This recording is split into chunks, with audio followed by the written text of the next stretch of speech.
নমস্কার বন্ধুরা, আমি কাকুলি কিচেন হাউসে সবাইকে স্বাগত জানিয়ে প্রতিদিন তোমাদের কাছে একটা নতুন রেসিপি নিয়ে চলে এসেছি। তো আজকে রেসিপিটা তোমাদের আশা করি ভালো লাগবে, প্রথম থেকে শেষ অবধি দেখতে থাকো, ভিডিওটা স্কিপ না করে। তাহলে চলো শুরু করা যায়। দেখো এখানে কিছুটা পুঁটি মাছ নিয়ে নিয়েছি, পুঁটি আছে, ময়া আছে, চান্দা সব রকম এখানে আছে। আমি এটা দিয়ে টক বানাবো। এখানে অর্ধেকটা আম আছে, আমটা আমি ভালো করে কেটে পরিষ্কার করে ধুয়ে নিয়েছি। দেখো উনুনটা ধরিয়ে নিলাম, কড়াটা বসিয়ে। দেখো কড়াটা গরম করে নিয়েছি, আমি তেলটা দিয়ে দেবো। এবার লবণ হলুদ মাখিয়ে নেব মাছগুলোকে দিয়ে দেবো।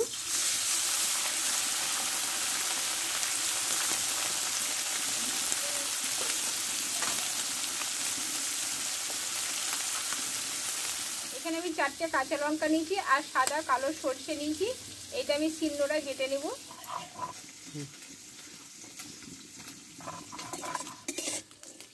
দেখো মাছগুলো ভালো করে আমি ভেজে নিয়েছি, এবার তুলে নেব।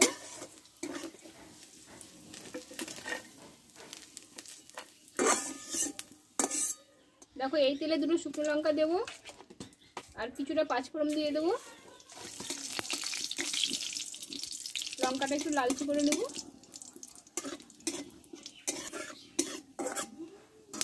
দেখো কেটে ধুয়ে রাখা আমটা আমি একটু দিয়ে দেবো।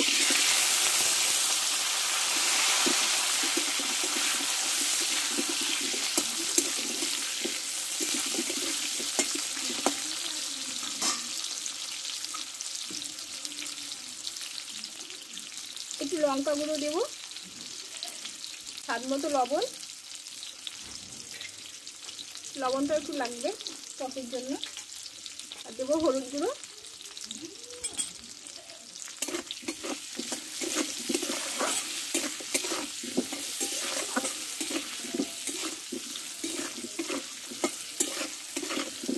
দেখো এবার জলটা দিয়ে দেবো।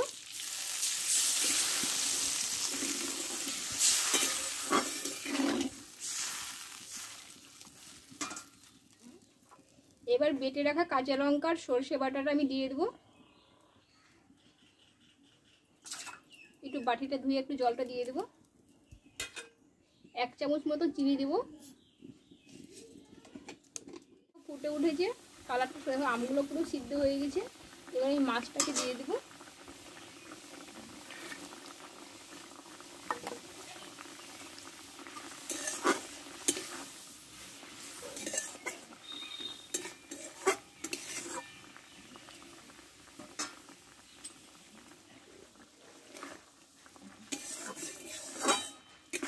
দেখো বন্ধুরা মাছের টকটা আমার রেডি, এবার নামিয়ে নেব।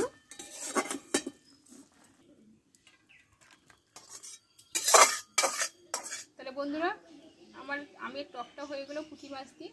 এখন তো আম তো ফোড়ানোর দিকেই, শেষের দিকে, আশা করি ভালো লাগবে।